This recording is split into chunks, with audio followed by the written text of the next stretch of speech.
One quick video about bulb sizes and bulb depths. So the largest bulbs, which is usually daffs and tulips, so that's a daff, that's a tulip. 9 times out of 10 they're always flat at the base. So the roots are just coming out of there, and the same with these. So a pointy end up, and there's a beetle plate there. So daffs, tulips are usually the ones that are planted deepest. So if the bulb's an inch or two high, general rule is you need to plant it at least 2 or 3 times as deep as the height of the bulb. So if that's kind of, say, an inch and a half, so you'll need to plant that about 5-6 inches deep. These little ones, so they're only kind of half an inch, so they'll only be planted an inch and a half deep. This is a fritillaria. With fritillarias, they'll plant them about 2 inches deep, an inch deep, but they'll always pull themselves down to whatever level they want to be. And with Iris reticulatas, exactly the same. That's just about an inch, so you want to plant that about 2 or 3 inches deep.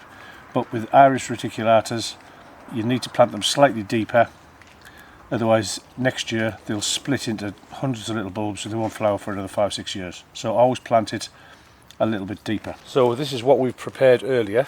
So tulips and daffs, you got about 3 inches depth there. These daffodil bulbs are about 1.5 inches, 2 inches deep, so you'll need to plant these at least 6 inches deep. Dig a hole or get a bulb planter and put the basin plate, just fork the bottom of the hole over, just put the basin plate on the bottom of the soil, and then you've got 6 inches of soil on top of that, like that. And then Iris reticulatas, a couple of inches deep, and then fritillarias, snowdrops, and definitely with crocuses as well, about 1 inch below the surface. And then once you finish planting everything, give it all a good soak. If you're going to plant bulbs in the wild to look natural, instead of planting in little groups, gather a clump up like that and just chuck them on the floor and then plant them where they land.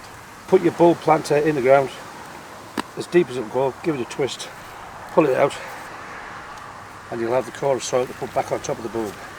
So you've got your hole, put your bulb in, just drop it in,